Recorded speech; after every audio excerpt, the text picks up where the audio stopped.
2 முறை கட்சியிலிருந்து நீக்கப்பட்டு நீக்கிறது பெருசாக தெரியும், மறுபடியும் அவர் எப்போ சேர்க்கிறாருன்றது தெரியாது. ஏற்கனவே நடந்திருக்கு அந்த மாதிரி. இப்போ திடீர்னு இப்படி ஒரு அறிக்கை விடுறாருல, ஒரு காரணம் இருக்கணும். ஒரு 3 வரியில் அந்த ஊடகம் வந்து கேட்டினா ஒரு சாட்டை ஊடகம் வெளியிடக்கூடிய கருத்துக்கள் துரைமுருகனுடைய சொந்த கருத்து, அது கட்சிக்கு அதுக்கும் தொடர்பு இல்லைன்னு சொல்கிறாரு. ஆனால் அதே சமயத்தில் ஒரு கேட்டால் கட்சிக்கு வந்து கொள்கை பரப்பு செயலாளர்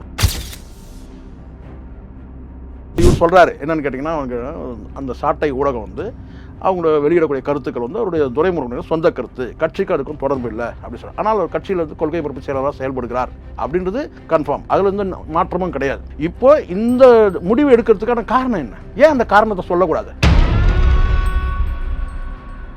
கட்சியில் நீங்கள் வந்து ஒரு வலுவான அமைப்பாக இருந்தால் மட்டும்தான் உங்களுக்கு வந்து அங்கேருந்து நிதி வரும். இங்கே கட்சியே தள்ளாடுது, பல பேர் விலகி போயிட்டாங்க, கட்சி பலவீனமாக இருக்குது. அப்போ அங்கே வந்து பார்த்தா வரக்கூடிய அந்த கட்டிங் வந்து குறைவாக தான் வரும், இல்லை வராமல் போயிடும். அப்படி வந்து சமீப காலமாக வந்து கேட்டால் அங்கே நிதி வராததுனால அந்த நிதியை வர வைக்கிற வேலையை செய்கிறது தான் சாட்டை துரைமுருகனோட வேலை. அதுதான் இந்த மீடியாவை பண்ணி சாட்டைன்ற அந்த மீடியாவை பண்ணி, ஏன்னா இவங்க வீடியோ போட்டாங்கன்னா 1 லட்சம் பேர் பார்க்குறாங்க சார். கத்தின்னு ஒரு ஊடகம் வந்து கேட்டால் யார்கிட்ட இருக்கணும்? கத்தி இருக்குது, அது கத்தி யார்கிட்ட இருக்கணும்னா யார்கிட்ட இருக்கணும். இப்போ நம்ம ஆப்பிள் கட் பண்ணுறவங்ககிட்ட கத்தி இருந்தால் பரவாயில்ல, ஆளை கட் பண்ணுறவங்ககிட்ட கத்தி இருந்தால் என்ன நடக்கும்? அதுதான் அந்த ஊடகம் வந்து அதை பண்ணிகிட்டு இருக்கு. பிரச்சனையா என்னன்னு கேட்டிங்கன்னா, சர்ச்சைக்குரிய வீடியோக்களை போட்டு குற்றம் சாட்டப்பட்ட நபர்கள்கிட்ட இருந்து கட்டிங் வாங்குறதுக்காக இந்த யூடியூப் வந்து பயன்படுது, சாட்டை என்ற யூடியூப் வந்து பயன்படுது.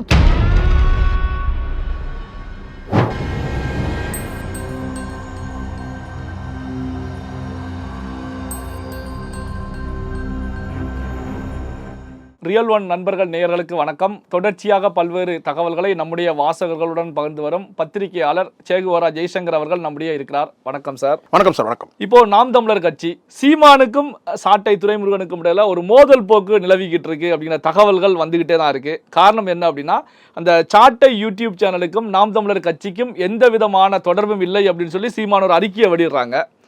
அதே நேரத்தில் சாட்டை துரைமுருகன் அவர்களை பொறுத்த வரைக்கும் நாத்தாக்காவுடைய கொள்கை பரப்பு செயலாளர், கொள்கையை எந்த வடிவத்தில் வேண்டுமென்றாலும் எந்த ஊடக வாயிலாகவும் எடுத்து செல்லலாம். இப்படி ஒரு கொள்கை பரப்பு செயலாளராக இருக்கக்கூடியவருடைய ஊடகமே கொள்கை பரப்பு விஷயத்தில் செயல்படாது அப்படின்னு சொல்லி சீமான் தெரிவிக்கிறார். அப்படின்னா இதை எப்படி பார்ப்பது? என்ன நடந்துகிட்டு இருக்கு? அதாவது ஏற்கனவே 2 முறை வந்து கட்சியிலிருந்து நீக்கப்பட்டவர். இது வந்து ஒன்றும் பெரிய புதுசான ஒரு விஷயம் கிடையாது. 2 முறை கட்சியிலிருந்து நீக்கப்பட்டு நீக்கிறது பெருசாக தெரியும், மறுபடியும் அவர் எப்போ சேர்க்கிறாருன்றது தெரியாது. ஏற்கனவே நடந்திருக்கு அந்த மாதிரி. இப்போது நான் பார்க்குறேன்னு கேட்டிங்கன்னா, இப்போ திடீர்னு இப்படி ஒரு அறிக்கை விடுறாருல, ஒரு காரணம் இருக்கணும். ஒரு 3 வரியில் அந்த ஊடகம் வந்து கேட்டினா ஒரு துரைமுருகன் தனிப்பட்ட துரைமுருகனுடைய கருத்து, அந்த ஊடகம் அதாவது சாட்டை ஊடகம் வெளியிடக்கூடிய கருத்துக்கள் துரைமுருகனுடைய சொந்த கருத்து, அது கட்சிக்கு அதுக்கும் தொடர்பு இல்லைன்னு சொல்கிறாரு. ஆனால் அதே சமயத்தில் ஒரு கட்சிக்கு வந்து கொள்கை பரப்பு செயலாளர் இல்லை, அதான் ஒரு முரண்பாடாக தெரியும். இப்போ தெரியுதுங்களா? இங்கே இதுதான் எப்படி வந்து பாட்டாளி மக்கள் கட்சின்னு கேட்டினா வந்து அவர் தலைவர் கிடையாது, செயல் தலைவர்னு சொல்லி சொன்னாரோ, அந்த மாதிரி தான் இதையும் எடுத்துக்கணும். இப்போ எல்லா கட்சிகளும் இப்போ வந்து பார்த்தீங்கன்னா உள்ளுக்குள்ளே ஏதோ ஒரு குழப்பம் இருக்கிற மாதிரி காட்டிக்கிறாங்கல்ல. நான் சொல்கிறது ஒவ்வொருத்துக்கும் ஒரு காரணம் இருக்கும்ல. இப்போது டாக்டர் ஐயா கூட திடீர்னு ஒரு முடிவு எடுத்தார். இந்த கேள்வி கேட்கும்போது ஏன் அங்கே போகிறேன்னு கேட்டிங்கன்னா, குறைஞ்சபட்சம் ஒரு காரணமாக சொல்லுங்கள், இதுதான் காரணம், இதனால இந்த நடவடிக்கை அப்படின்னு சொல்லுங்கள். இப்போ இவர் சொல்கிறாரு என்னென்னு கேட்டிங்கன்னா, அவங்க அந்த சாட்டை ஊடகம் வந்து அவங்க வெளியிடக்கூடிய கருத்துக்கள் வந்து அவருடைய துரைமுருகனுடைய சொந்த கருத்து, கட்சிக்கு அதுக்கும் தொடர்பு இல்லை அப்படின்னு சொல்கிறார். ஆனால் அவர் கட்சியில் வந்து கொள்கை பரப்பு செயலாளராக செயல்படுகிறார் அப்படின்றது கன்ஃபார்ம், அதில் வந்து மாற்றமும் கிடையாது.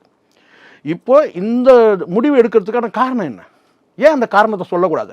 இல்லை, அது என்ன காரணமாக இருக்கு? ஏன்னா பின்னணியில் பல தகவல்கள் அடிபட்டுக்கிட்டு இருக்கு. கட்டிங் தான் காரணம். கட்டிங்னா இதை சொல்ல வரீங்க? என்ன மாதிரியான தொடர்ச்சியாக நீங்கள் சாட்டை துரைமுருகனுடைய வந்து நீங்கள் காணொலியை நீங்கள் பார்த்தீங்கன்னா, இப்போ இதுக்கு முன்னாடி ஒரு விஷயம் சொல்கிறேன். இங்கே பொதுவாக யூடியூப்களுக்கு வந்து ஏன் வந்து மெயின்ஸ்ட்ரீம் மீடியாக்களுக்கு ஒரு பார்வை இருக்குது, யூடியூபுக்கு மேலே வந்து ஒரு பார்வை இருக்குது மக்களுக்குன்னு கேட்டால், மெயின்ஸ்ட்ரீம் மீடியாக்களை காட்டிலும் யூடியூப்கள் வந்து கேட்டால் பல உண்மைகளை சொல்லுது. அதுக்கு காரணம் கேட்டால் அதுக்கு லிபர்ட்டி இருக்குது. ஆனால் வந்து கேட்டால் வந்து பரவலாக பேசுகிறாங்க, பல உண்மைகள் தெரிஞ்சுக்கிறாங்க, கையிலேயே வந்து பார்த்தீங்கன்னா கைக்குள்ளேயே வச்சுருக்கிறாங்க.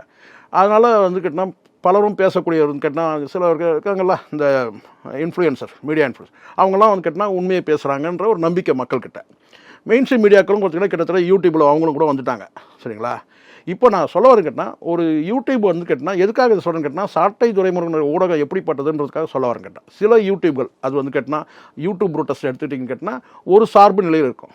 திராவிட முன்னேற்ற கழகத்துக்கு ஆதரவாக அவங்களுடைய செயல்பாடு இருக்கும். சாட்டை துரைமுருகன் எடுத்துக்கிட்டிங்கன்னா ஒரு பக்கம் கேட்டால் நாம் தமிழர் கட்சிக்கு ஆதரவாக இருக்கும். ஆனால் அதே சமயத்தில் எல்லா விஷயத்தையும் அவங்க விவாதிப்பாங்க. ஒரு குறிப்பிட்ட ஒரு மீடியாக்கள் வந்து பேசக்கூடிய இன்ஃப்ளூயன்சர்கள் எல்லாமே கேட்டால் ஒரு சார்பு நிலையில் இருக்கிறதுன்னு ஒன்று இருக்குது. இன்னொரு டீம் வந்து கேட்டால் முழுக்க முழுக்க வந்து பார்த்திங்கன்னா வந்து ஏதோ தன்னை வந்து நடுநிலைவாதி மாதிரி எல்லா விஷயத்தையும் பேசிக்கிட்டே இன்னொரு பக்கம் கேட்டால் ஒரு கட்சி ஒரு அமைப்பு ஒரு இயக்கத்துக்கு ஆதரவாக இருக்குது. அப்படி தான் வந்து சாட்டை துரைமுருகன் எல்லா விஷயத்தையும் ரொம்ப நியாயவாதி மாதிரி பேசுகிற மாதிரி. இப்போ உதாரணத்துக்கு ஒன்று சொல்கிறேங்க. இப்போ ஜி ஸ்கொயரை பற்றி சவுக்கு சங்கர் பேசுகிறாருன்னு வச்சுக்கோங்களேன். சவுக்கு சங்கரம் ஒன் சைடு தான், அது வேறு விஷயம். ஒன் சைடுனா ஒரு குறிப்பிட்ட ஒரு அரசியல் கட்சியை ஒரு ஆட்சியாளர்களை மட்டுமே தான் அவர் விமர்சிப்பார் அப்படின்னு ஒரு நிலைப்பாடு இருக்குது. இப்போ சவுக்கு சங்கர் வந்து கேட்டால் ஜி ஸ்கொயரை பற்றி பேசுகிறாருன்னு வச்சுக்கோங்களேன். ஜி ஸ்கொயர் வந்து கேட்டால் பரவலான பார்வை என்னன்னு கேட்டால் அது ஏதோ ஒரு திமுகவை சார்ந்தவங்களுக்கு ஏதோ நெருக்கமானவங்களுடைய ஒரு நிறுவனம் மாதிரி பார்க்கப்படுது. அப்போ இவர் என்ன சொல்லணும்னு கேட்டால் ஜி ஸ்கொயருக்கு சப்போர்ட்டாக பேசியிருக்கவர் பல முறை பேசியிருக்காரு இதே சாட்டை துரைமுருகன். அதாவது சவுக்கு சங்கர் எதிராக பேசும்போது சாட்டை துரைமுருகன் சப்போர்ட், அந்த நிறுவனத்துக்கு சப்போர்ட். இவங்கெல்லாம் கேட்டால் இந்த யூடியூப்ல வச்சுக்கிட்டு என்ன செய்யணும்னு கேட்டிங்கன்னா ஒரு அசைன்மெண்ட் மாதிரி பண்ணுறது. ஒரு குறிப்பிட்ட ஒரு அரசியல் கட்சியை தாக்குறது, இல்லை ஒரு நிறுவனத்தை தாக்குறது, இல்லை அவங்கள சார்ந்தவங்களை தாக்குறது, இப்படி பண்ணிட்டு தான் இருக்கிறாங்க. இப்போ முக்தாரோட நீங்கள் எடுத்துக்க முடியும். முக்தார் முழுக்கன்னு கேட்டால் டிஎம்கேவோட சார்பு நிலையில் பேசக்கூடியவர். இது ஏதோ ஒரு சைடு தான் இருக்குன்னு நினைக்கிறேன். சவுக்கு சங்கர் கேட்டால் அதிமுக சார்பாக பேசக்கூடிய, அதிமுக வந்து ஆதரவாகவும் திமுகவை மட்டுமே எதிர்க்கிறதே ஒரு என்ன கேட்டால் கிட்டத்தட்ட ஒரு யூடியூப் தொழிலாகவே அது பண்ணார். இங்கே நடுநிலைகள்ன்றது கேட்டால் யாருமே இல்லை. சரி, நடுநிலைகள் கூட வேண்டாம்பா, நீங்கள் நியாயவாதிகளாக பேசுங்கன்னு கேட்டால் அதுவும் கூட கிடையாதுன்ற நான்.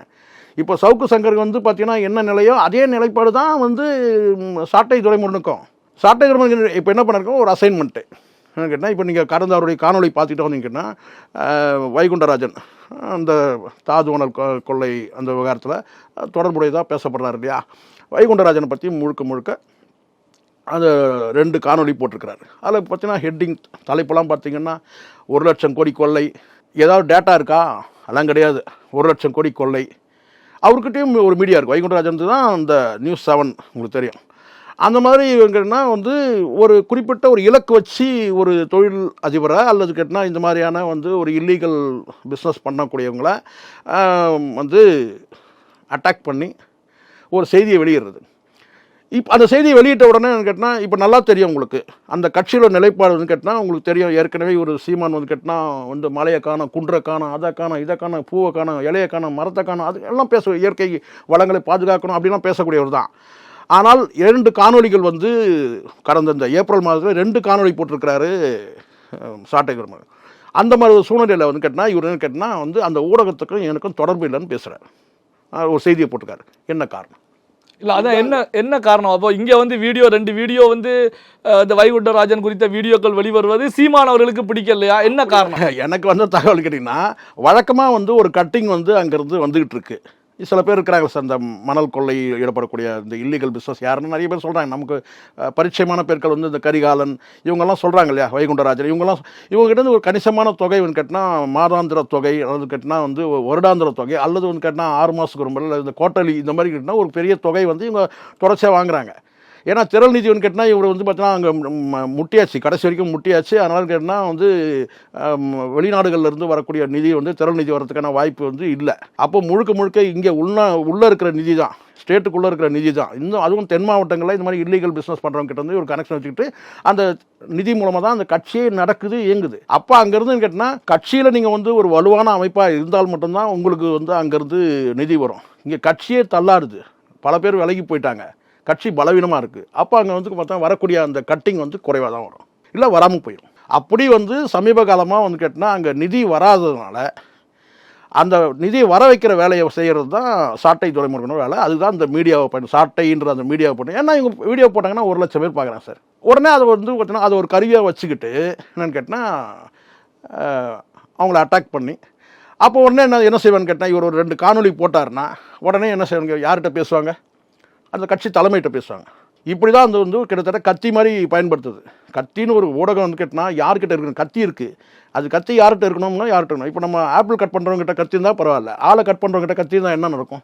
அதுதான் அந்த ஊடகம் வந்து அதை பண்ணிகிட்ருக்கு. இப்போ என்னாச்சு, 2 காணொலி போட்ட உடனே சீமான் கிட்ட என்ன கேட்டால் வழக்கமாக வரக்கூடிய தகவல் அங்கேருந்து ஏதாவது கட்டிங் வந்துருக்கணும், இல்லை அங்கேருந்து ஏதாவது பேசியிருக்கலாம். என்னங்க 2 வீடியோ போட்டிருக்கிறாரு, இந்த மாதிரிலாம் பண்ணிகிட்ருக்கிறாரு அப்படின்னு ஏதாவது பேசியிருக்கலாம், அல்லது கட்டிங் வர்றது பர்மனெண்ட்டாக நிறுத்தியிருக்கலாம். 2 வீடியோ போட்டல பார்த்துக்கலாம் அப்படின்னு சொல்லி. அப்போ உடனே என்ன சொல்ல கேட்டால் இப்படி ஒரு செய்தி கேட்டால் அந்த ஊடகம் வந்து தனிப்பட்ட ஊடகம், அவருடைய ஊடகம் அது, அது கட்சிக்கு அதுக்கும் தொடர்பு இல்லை அப்படின்னு ஒரு செய்தியை வந்து வெளியிட வேண்டிய ஒரு சூழல் ஏற்பட்டிருக்கு. இதை தாண்டி இன்னொன்றும் இருக்குது. கூடுதலாக ஒரு விஷயம் சொல்கிறாங்க. என்ன சொல்கிறான்னு கேட்டிங்கன்னா, நித்யானந்தாவுடைய நேர்காணல் வந்து வந்திருக்கு. நேரில் வந்து நேரலையில் வந்து அவர் வந்து இவர் கேட்குற கேள்விக்கு, யார் சாட்டை துரைமுருகன் கேட்கக்கூடிய கேள்விகளுக்கு என்னென்னாக்கா, ஐநா சபையில் வந்து கைலாசா வந்து அங்கீகரிக்கப்பட்டதா, இங்கே நாட்டில் எவ்வளோ பிரச்சனை இருக்குது, அவன் மேலேயே இங்கே வந்து பார்த்திங்கன்னா வந்து ஒரு பாலியல் குற்றச்சாட்டு இருக்குது. கைலாசான ஒரு நாடு இருக்குதா இல்லையான்னு தெரியல, எங்கேயோ இருந்துகிட்ருக்கிறாரு. வந்து சட்டத்தால் தேடப்படக்கூடிய ஒரு குற்றவாளின்றது வந்து குற்றம் சாட்டப்பட்டவராக இருக்கிறாருன்றது கன்ஃபார்ம், எல்லாருக்கும் தெரியும். அதுவும் என்ன குற்றம்? பாலியல் குற்றம். அப்போ இந்த இடத்துல வந்து கேட்டால் நீங்கள் வந்து நேரலையில் அவர் நீங்கள் நேர்காணல் பண்ணுறீங்கன்னா, இது வந்து கட்சிக்கு எந்த மாதிரியான ஒரு பேரை ஏற்படுத்தி கொடுக்கும். நாம் தமிழர் கட்சி இப்போ நான் சொல்கிறேன் சார், அற்புதமான கட்சி, அருமையான கட்சி. ஆனால் வழிநடத்தக்கூடிய தலைமைகள் வந்து சரியில்லை. அது சீமானும் சேர்த்தே நம்ம சொல்லக்கூடிய சூழல் தான் இருக்குது. சீமானே ஏற்கனவே உங்களுக்கு தெரியும்னு நினைக்கிறேன்.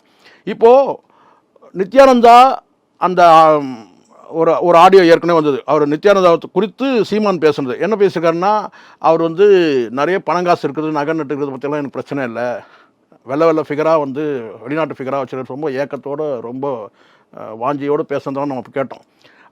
அந்த ஆடியோ யார்கிட்ட வந்திருக்கும்? சரி, அது ஒரு பிட்டு தான். அதுக்கு முன்னாடி என்ன பேசியிருப்பாங்க, பின்னாடி என்ன பேசியிருப்பாங்க? ஒரு சின்ன பிட்டு என்னன்னு கேட்டிங்கன்னா, பணங்காசு இருக்கிறத பற்றிலாம் பிரச்சனை. அப்போ நித்யானந்தா பற்றி வேணால் ஒரு என்ன சொன்ன ஒரு அவங்களுடைய ஏதோ ஒரு இவங்களுக்குள்ள வந்து ஒரு உரையாடல் நடக்குது. அந்த உரையாடலில் ஒரே ஒரு பகுதி மட்டும் வருது. என்னென்னு கேட்டால், அவர் பணங்காசு பிரச்சனை கிடையாது, நகை நட்டு பிரச்சனை கிடையாது, வெள்ளை ஃபிகராக வச்சுருக்காங்க. சொன்னது யார் கேட்டால் நாம் தமிழ் கட்சியோட தலைமை. அப்போ புரியுதுங்களா? கட்சி நல்லா இருக்குது, அற்புதமான தொண்டர்கள், ஆனால் வழி நடத்தக்கூடிய தலைமை சரியில்லை. அப்போ நித்யானந்தாவுடைய வீடியோ சாட்டை அவர்கள் தன்னுடைய யூடியூப் சேனல்ல இன்டர்வியூ பண்ணி போட்டது தான் இப்போ இந்த சேனல். அது மட்டும் கிடையாது, அதுக்கு முன்னாடி 2 வீடியோ வந்திருக்கு. இதை வந்து இந்த வீடியோவை காரணம் காட்டி, ஏன்னா அடுத்த சில மணி நேரங்களில் வந்து உங்களுக்கு வந்து நான் கேட்குறேன், இது பாலியல் குற்றச்சாட்டு உள்ளான ஒரு நபர் நித்யானந்தா. அவருடைய வீடியோ போடுறதுக்கு முன்னாடி அல்லது வைகுண்டராஜனுடைய வீடியோ போடுறதுக்கு முன்னாடி குறைஞ்சபட்சம் வந்து சீமான் ஏதாவது டிஸ்கஸ் பண்ணியிருக்க மாட்டாரா? பண்ணியிருப்பாங்க. பண்ணாமலாம் இவ்வளோ பெரிய பிரச்சனை. 1 லட்சம் கோடி ஊழல் பண்ணதா வந்து 1 லட்சம் கோடி முறைகேடாக வந்து சம்பாதிக்கிறதா வந்து அந்த காணொலியில் இருக்குது. அப்போது மீடியாவில் வந்து ஒரு வலிமையான ஒரு நபர் வைகுண்டராஜன், நியூஸ் 7 ஒரு சேனல். அப்போ இதை போடுறதுக்கு முன்னாடி சீமான்கிட்ட டிஸ்கஸ் பண்ணாமலாம் இருக்க வாய்ப்பே இல்லை. பண்ணியிருப்பார் சாட்டை. அதுக்கு பிறகு வந்து கேட்டிங்கன்னா, இந்த சர்ச்சையான உடனே இது மாதிரி ஒரு செய்தி வெளியிடணும்னா அதுக்கு ஒரு காரணம் தேவை. அப்போ வேணா கேட்டால் இந்த நித்யானந்தா வீடியோவை போட்டு விடு, இதை வச்சு நான் இப்படி போட்டுறேன், நேரடியாக நம்ம திடீர்னு இப்போ நாமளே கேட்குறோம்ல, திடீர்னு ஏங்க வந்து ஊடகத்துக்கும் எனக்கு தொடர்பு இல்லைன்னு சொன்னோம். அப்போ இதுக்கு முன்னாடி தொடர்பு இருக்குன்னா இது இல்லை. இப்போ திடீர்னு ஒரு காணொலி போட்டு சாட்டை ஊடகம் துரைமுருகனுக்கு சொந்தமானது, கட்சி கிடையாது, கட்சிக்கு அதுக்கும் தொடர்பு இல்லைன்னு சொல்லக்கூடியது. இது ஏன் இப்போ சொன்னார்? இதுக்கு முன்னாடி அப்போ தொடர்பு இருக்குன்னு தானே பொருள். அப்போ அந்த வைகுண்டராஜனுடைய சம்பந்தமாக 2 வீடியோ போடும்போது தொடர்பு இருந்தது. இப்போ இன்னிலிருந்து தொடர்பு இல்லைன்னு சொல்கிறீங்க, அப்படி தானே பொருளாகுது. அப்போ பிரச்சனையாக என்னன்னு கேட்டிங்கன்னா, சர்ச்சைக்குரிய வீடியோக்களை போட்டு குற்றம் சாட்டப்பட்ட நபர்கள்கிட்ட இருந்து கட்டிங் வாங்கிறதுக்காக இந்த யூடியூப் வந்து பயன்படுது, சாட்டை என்ற யூடியூப் வந்து பயன்படுது. தெளிவான பார்வையாக இருக்குது. பல்வேறு முக்கியமான தகவல்களை நம்முடைய வாசகருடன் பகிர்ந்து கொண்டதற்கு நன்றி சார். நன்றி சார்.